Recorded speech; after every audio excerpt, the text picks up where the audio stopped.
Basali babumei. Papa Wemba, azai kokumi se politique anambe. Ta comprendre que non est politique anambe aza Rwanda. Le ta ba petit yo. Ba na ba bucha. Ta petit yo.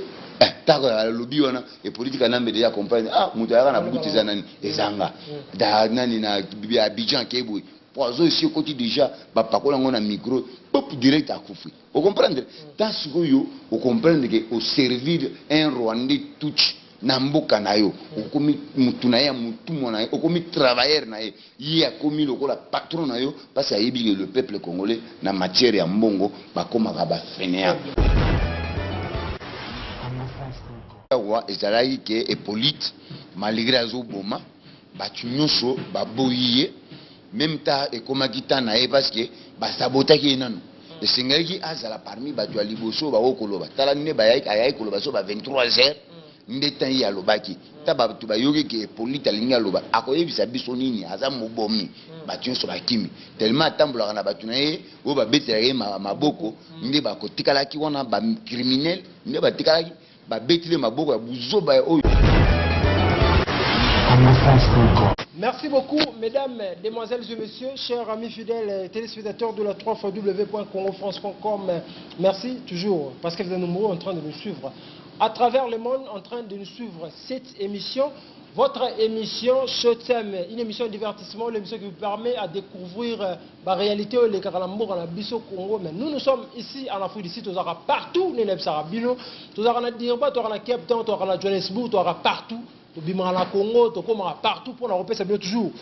Information et à Mboka dans la Bisso Congo. Merci pour la Congo France pour la information nette, peu claire, chers amis, fidèles téléspectateurs. Comprenez que nous avons vraiment un serment qui est belé, pour la Bisso.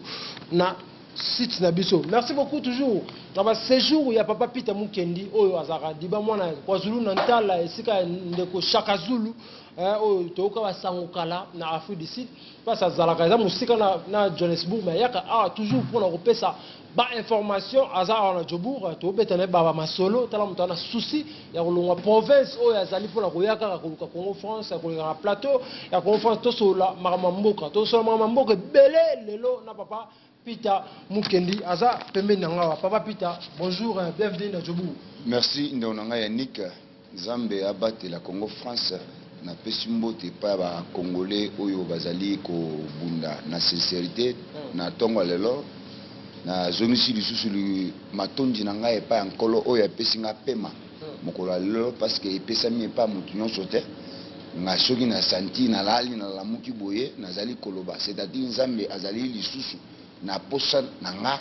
azana ba vision minene asiatie na bomo inanga c'est pour cela apesinga lisusu pe mamokolo lelo yango wana nazongisi matondi epana ye na ye biso tozalaka so toyoki makambo foto ya tozo ya poke toyibi awo ezali Congo France monde mokili mobimba bakolanda biso na bato baza na se ya mai bakolanda biso bakomona biso après basepelaka na ndenge biso toya kodefendre makambo ya mboka yango toye lisusu. Merci beaucoup na bakongolais ebele baotala biso misu se désespéra déjà na mamba Congo balobaka mboka wana surtout bato baa libanda base désespéra maloba nini okoloba mpe bete ebele basepelaka so bamoni so oleki na télévision maloba nini mwa espoir okoloba na bakongolais nyonso oyo baza na diaspora yango nazali kozongisa maloba ya koloba ke soki olie otondi kokanisa te ke okufa lobi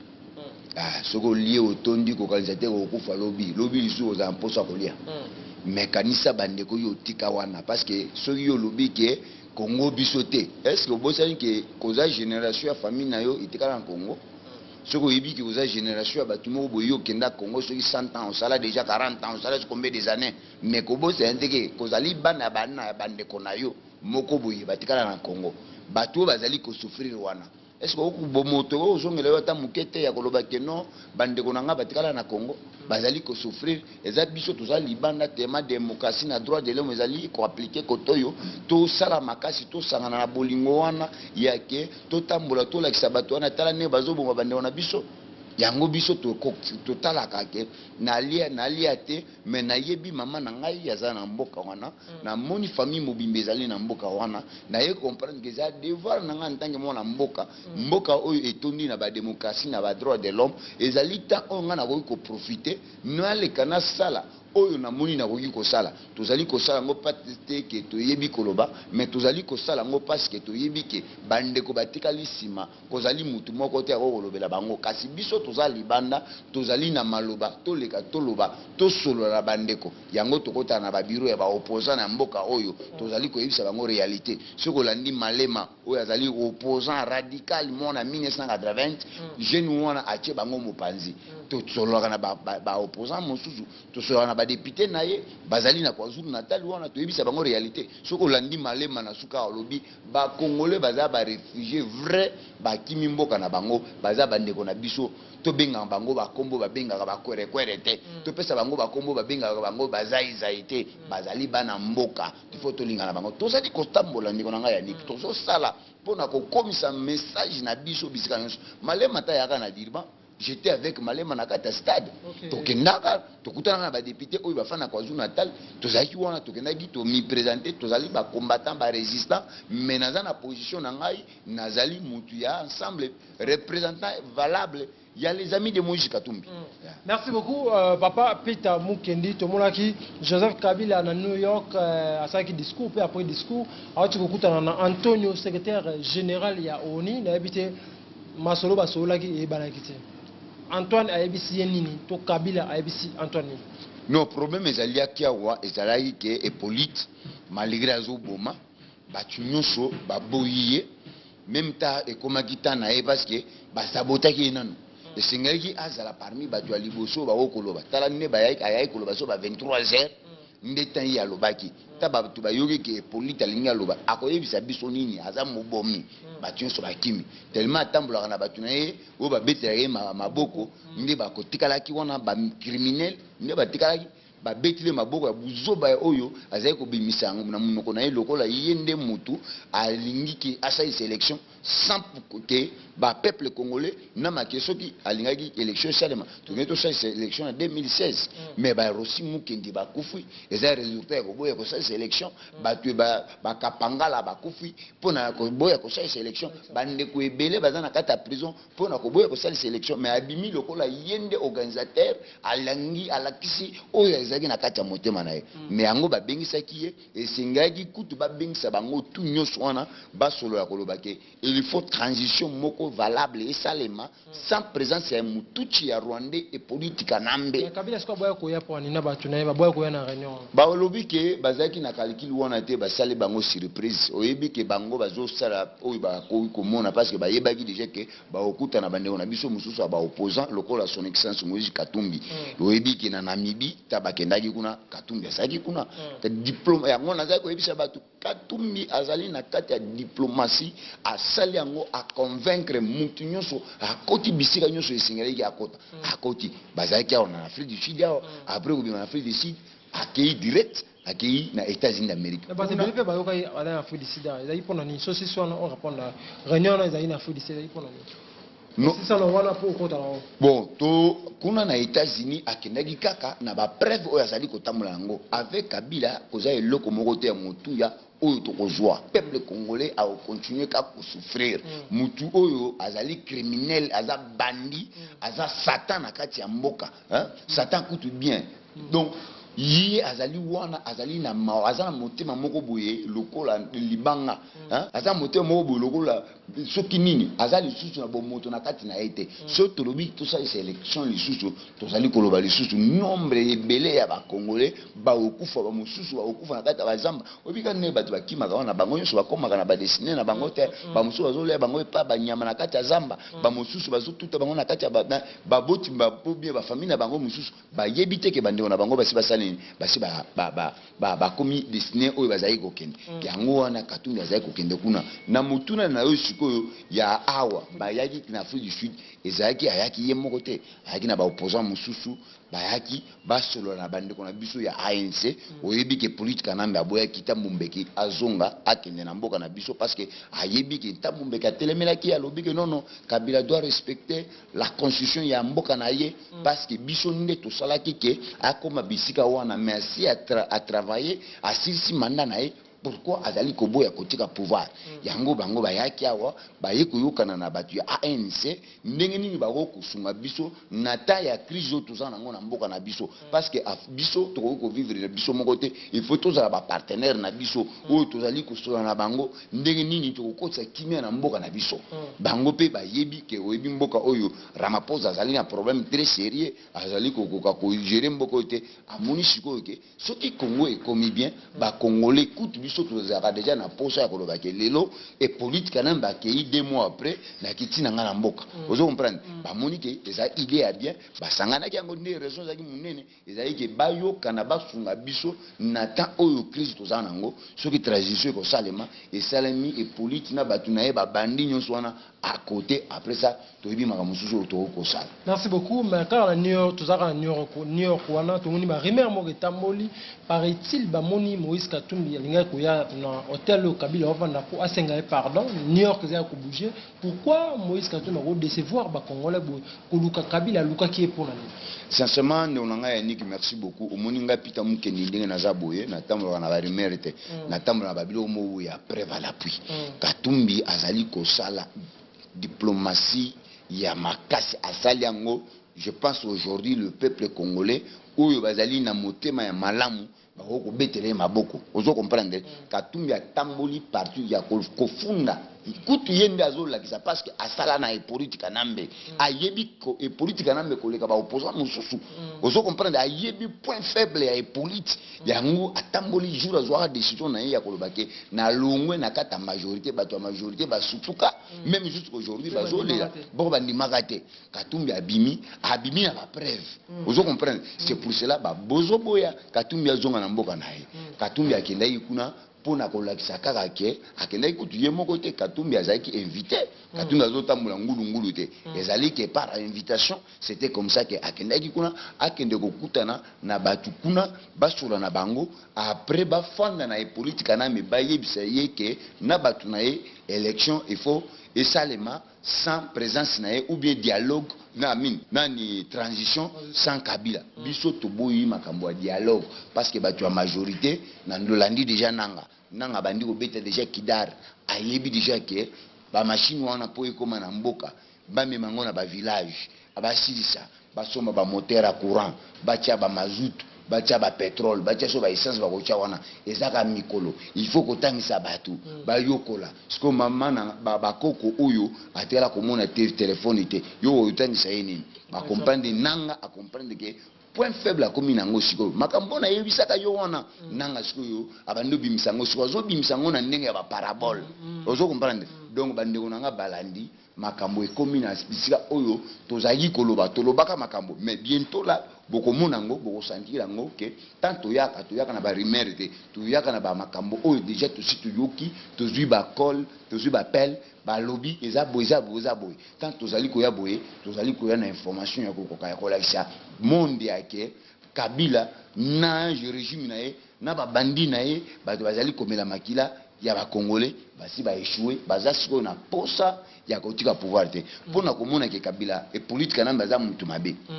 azui batu onyoso baza na ba sanction na communauté internationale nde batu ya komisi batu apesi bango ba poste nous Johnny Numbi oya boma Chebeya akoma bazongisi bakomi président yani akomi général ba yindi azosala lisusu au rôle ya Kalev Mutombo oyo mokonzi ya ANR soko remarquer mikolo nani Kalev Mutombo azali sur un succès te John Numbi nde azui place ya Kalev Mutombo azosala ki intérim en tant que na azali général après que général nae azali lisusu mokonzi ya ANR po donc azui bakaka ba criminel oyo oyebi Shadari aza criminel aza na ba sanction na ye na communauté internationale ye mutu abomisa ba mindele oyo baye kotala massacre ya kamwe na sapo oyo esalama na Kasai donc makambo ezali kokende nzambe akofungola Congo nzambe azali na ba projet mususu ya sika po na RDC ezali kosinga kaka bana mboka to telema na kati ya prière to senga nzambe makila ya mona na Jésus Christ oyo akufa ka makila na Yesu pana zo ezongela na mboka na biso epesa biso makasi ya kotambola epesa biso makasi ya kosala musala pona mboka na biso tozala ba nani ba fainéante tozala ba hypocrite te ozali na face mosusu mais na CCC ozali kosala makambo mosusu. Merci beaucoup papa Peter Mukendi, merci beaucoup na tout botala biso boza vraiment branché maman Adèle Yombo ba tout botala biso vraiment ba bino tout na pesa bino mbote. Merci na confiance bo pesa biso toujours. Papa Peter Mukendi le 29 septembre 2018 maman na meeting ya ba opposant na kata Kinshasa na ngambu ya stade na place triomphale je crois comme on a oui ya c'est exactement Congo moi kala mais amboka langa meeting ya makasi ekozala wana ba opposant nyonso na bite bana poto ba otala biso meeting wana ekozala ndeni pe meeting wana esalami ni poto moni Moïse Katumbi azana to moni Jean-Pierre Bemba to moni Félix moni ba Fayulu to moni ba opposant presque belé ba Vital Kamerhe le ozani. Premièrement yebaki ba kutana déjà na Bruxelles bazaki bango nyonso basolaki na huis clos oyo etikalaki information moko te za libanda bango na bango nde bayebi makambo basolaki c'est-à-dire ndenge tozali kokende na lolenge makambo zali kokende na mboka na biso to koma na niveau ya kolobaki na meeting ndenge je pense aujourd'hui meeting ezali ko salem ezali information ya koyebisa le peuple congolais bazala déjà ya kotelema bazungisa bwanya na bomoto na bango na kati na bango moko élection oyo ya 2018 oyo ekozala te tozokende en transition soki baboyi kotosa mibeko ya kolobake balongola ba machine parce que na constitution ya mboka ya RDC batikala kolobela makambo ba machine te ndeko na ngai ya nik nanga na calendrier na ya élection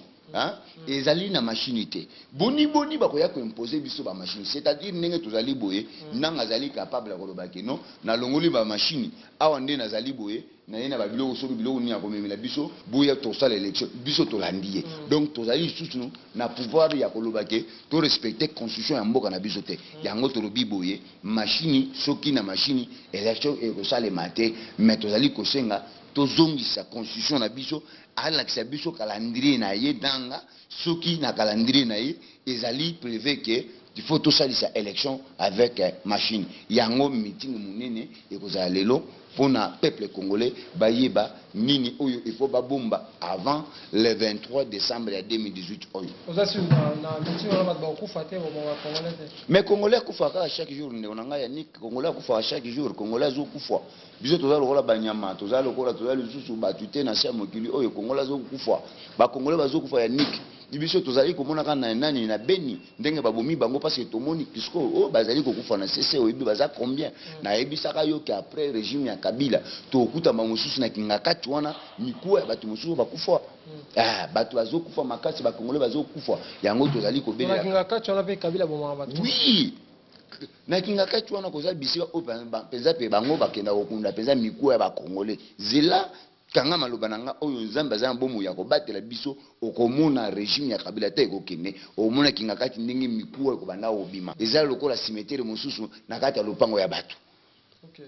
Donc nazali kosenga ba congolais que courage liwo ezali partout tozali liwo ezali oza na kati ya ndako boye meuble boye koi oza na kati ya mutuka esali accident okufi mais liwo okokima ngote parce que koya na sorte nyonso. Vous comprenez? Maintenant, aujourd'hui, décision à kolobake, ozali kobunda pona mboka na yo, yeba ke nyonso ko ila yo, mais zala na kondima en tant que mon ensemble, zala kondima en tant que chrétien, zala kondima ke ozali ko sala ngote pona nini, ozali ko sala ngo parce que ozali ko mona makila bandeko na yo, ezali ko tanga chaque jour. C'est pour cela que ozali ko ya butu na moi. Ezali que toza ko ya ngo po tozali na besoin lobby na comme député, nazo sala ngote ke lobby pona comme ambassadeur, nazo sala ngo pona ke nazali premièrement nazala mona mboka, deuxièmement nazali ke komona bandeko nanga oyo bazali ko kufa. Pourquoi bazo boma bango? Zo kufa po bazali ko telema pona ba droit na bango. Telema na mboka na biso na droit na yo bazali ko fandela yo. Oza na kati ya ndako na yo bayeba bimission na ndako. Donc yango biso tozali koya na ko belela pe bandeko na biso oyo bazali na Congo bolemba te botelema Congo ezali mboka ya bakoko na biso Congo ezali ya biso Congo ezali ya bana na biso parce que génération na biso koleka nga na 15e génération ya tribu nanga ozo comprendre bana na ngai tanga na kozala te lobi bana na nga ba memi génération na après toyoka un jour ba koma so na 30e génération so kende nini mais kosala erreur teke parce que bato bazali kokufa yo obanga parce que comme si yo kokufa kate biso nyonso kokufa soki mwana nzambe akufa biso toza banani. Merci beaucoup Papa Peter. Belgique ils ont insisté ba élection ils ont la crédible puis ba élection ils ont la calme ba élection ils ont la ouverte puis ils ont la vérité. Na habité Belgique ils ont insisté là à cela je crois ils ont lobby na habité réaction ça. Oui, élection bazo singa et les Canadiens qui mutu nyonso a participé. Élection zo singa bato bazali banda Jean-Pierre Mbemba, Katumbi, bato nyonso bakanga mingi libanda, bazwi kaka bato ya bango bazanga tina bazanga poate nde batie bango na élection. Donc tu comprends que l'élection pesait que ça les mandingues ezali ko sengate de yango na moni siko communauté internationale moni non démocratie na droit de l'homme na mboka wana ezalité. Et donc il faut tout ça là que droit de l'homme ezonga na mboka na biso. Tant ozali ngana mona ka ba finga président de la République Zuma babamba kai mabanga na mona mutu moko te akufa te malema utu ko lobela nani Ramaphosa na kati ya parlement na bandi politique avant yo. Est-ce que bakangi malema pour lobela ki président de la République mais na mboka la biso ko lobandeni Kabila politique anambe Rwanda mutu cha koma nzambe pona RDC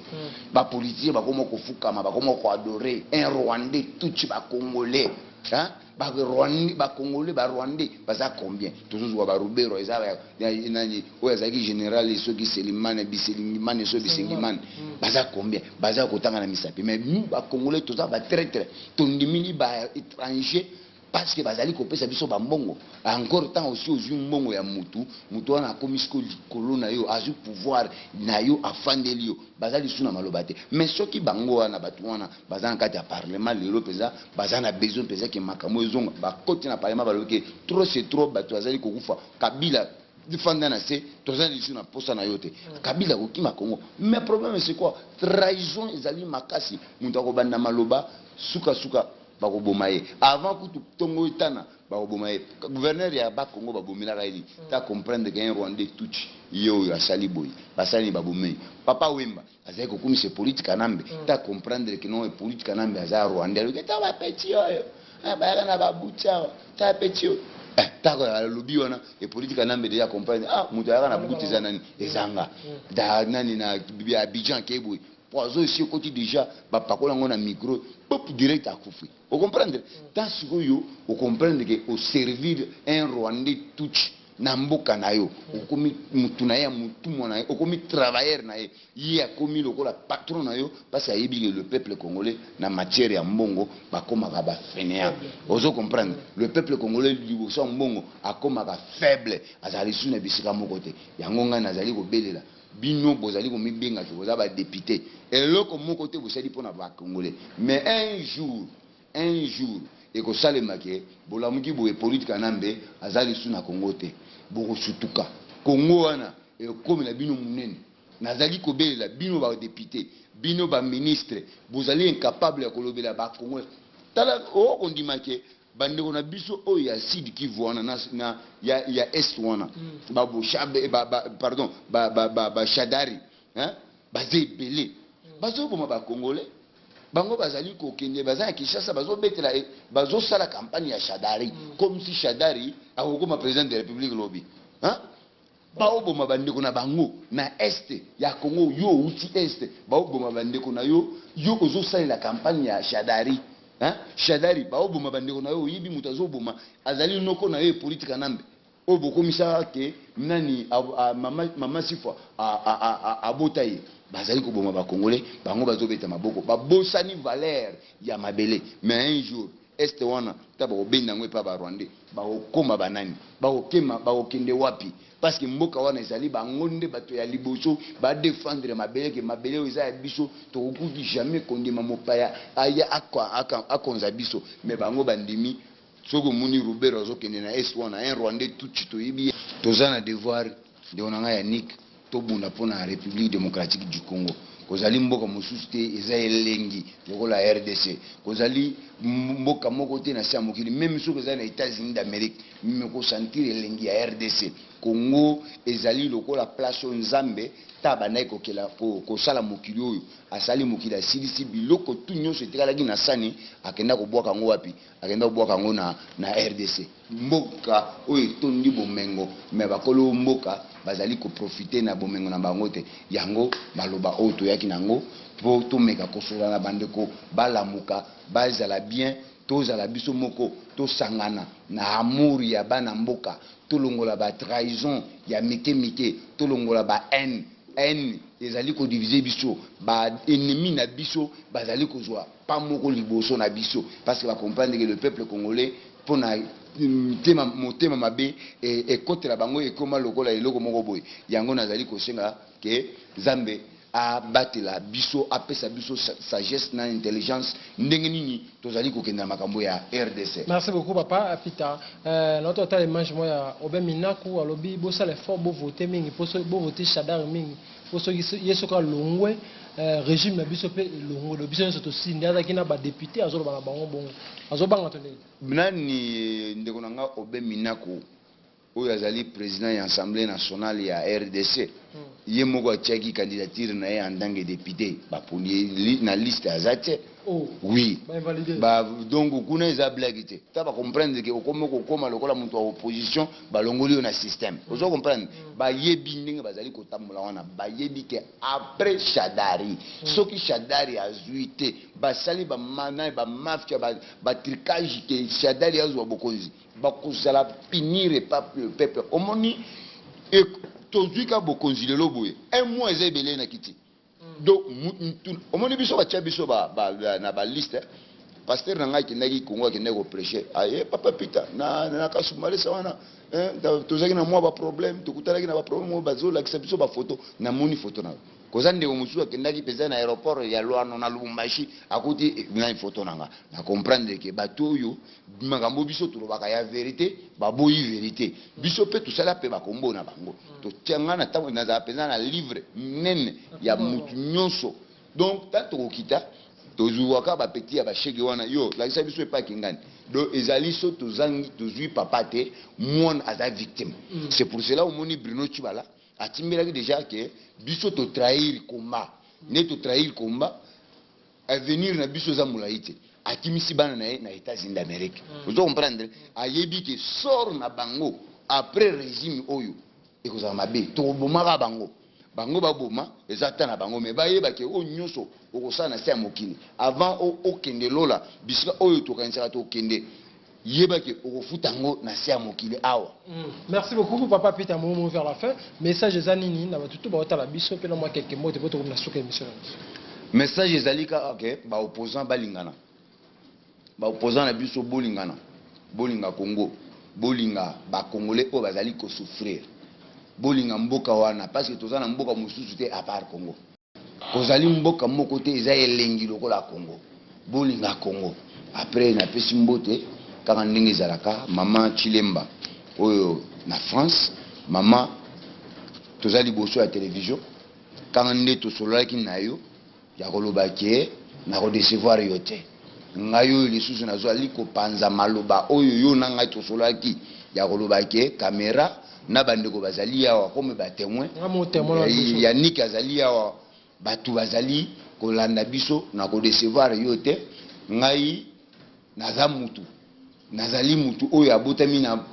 na batu mibale c'est-à-dire makambo nazali koyebisa yo awa yango tosolaki na yo na kodecevoir ka yo te ndenge lobiki okomeka yo moko komona makambo ndenge kozala liboso na pesi mbote epa ya mama Myriam Ndomba pe na France mama tozali kozelaka ndenge lobaki wana toyebi ke okosala Nzambe abatela fondation Nzambe abatela yo apeso sagesse na intelligence tozongi topesi mbote epa ya son excellence Moïse Katumbi oyo azali kotambola azali kolakisa